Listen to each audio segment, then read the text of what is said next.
हरिओम। इस सत्र में हम पे स्लिप जेनरेट करने की प्रक्रिया को समझेंगे। इस हेतु किसी भी कर्मचारी का पेमेंट भुगतान करने के लिए माह के अंत में जब हम एम्प्लॉइज मेन्यू में से एम्प्लॉइज का चयन करते हुए एम्प्लॉय की सूचियों को देखते हैं, जिस कर्मचारी को वेतन के भुगतान करना है उस पर डबल क्लिक करें। इस पर उसका विवरण खुल जाता है। इसमें टूल्स मेन्यू में हम पे स्लिप विकल्प पर क्लिक करेंगे। इसमें दिनांक भरने के बाद हम पेमेंट मेक पेमेंट ट्रू चयन करने का अर्थ यह है कि हम अभी उसकी भुगतान करके पे स्लिप को हाथों हाथ जनरेट कर लेंगे। अगर फॉल्स करेंगे तो उसकी भुगतान नहीं होगी। खाली जांच करने के लिए, गणना करने की, टोटल कैलकुलेशन के लिए अगर जांच करना हो तो इसे फॉल्स रखें, अन्यथा अगर भुगतान कर रहे हैं तो ट्रू का चयन करें।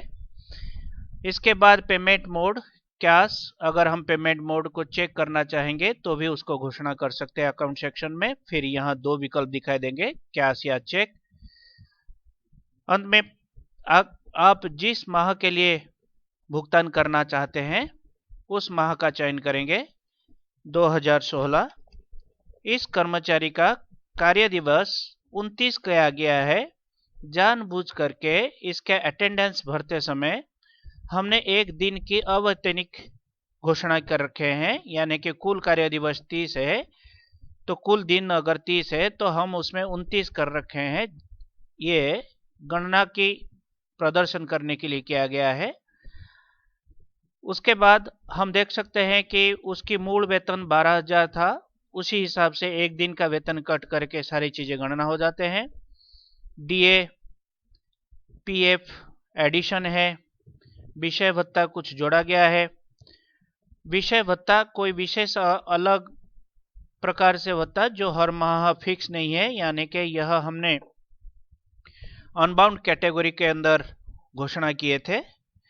तो उस यहाँ जो भी राशि भरेंगे यह राशि आगे चल करके कुल ग्रॉस अमाउंट के ऊपर उसका इफेक्ट डालेगा। मान के चले इस माह के लिए हम कर्मचारी को 1,000 रुपए के दे रहे हैं, ये हर माह बदल सकता है। इस तरह का कोई भत्ता है, अगर नहीं रखना चाहेंगे तो जीरो कर सकते हैं। अन्य भत्ता के रूप में कल हम पिछले सत्र में हमने इसके बारे में चर्चा किए थे। अब हम गणनाएं करने के बाद ग्रॉस अमाउंट दिख जाता है, जिसे हम सबमिट बटन दबा देते हैं।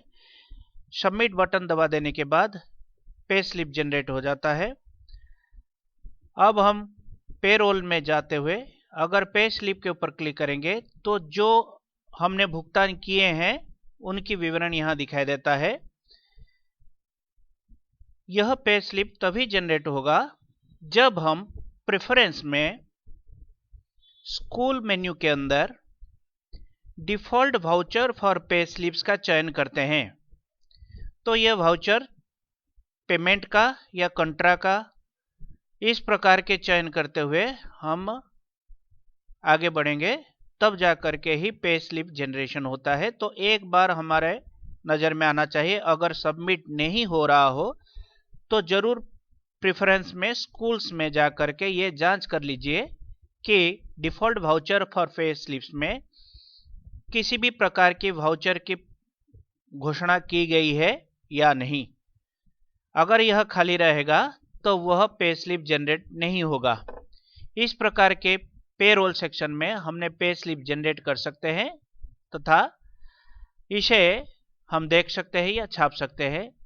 रिपोर्ट्स के अंदर हम किस प्रकार के भत्ते के बारे में या किसी एक कर्मचारी का साल भर के कितना भुगतान हुआ है, फिल्टर करते हुए हम उन सभी का जानकारी को प्राप्त कर सकते हैं। इसके लिए हमारे पास पे रिपोर्ट ऑप्शन का रखा गया है। इसको फिल्टर करते हुए इसको अगर हम CSV फॉर्मेट में एक्सेल में भेजना चाहेंगे तो भी हम export pay slip data period wise इसका उपयोग करते हुए हम CSV को अर्थात एक्सेल में तथ्यों को कलमबद्ध तरीके से भेज सकते हैं, जिसमें अवांछित कलमों को हम हटाते हुए जिस रूप में प्रिंट आउट या संधारित करना चाहेंगे कर सकते हैं। हरिओम।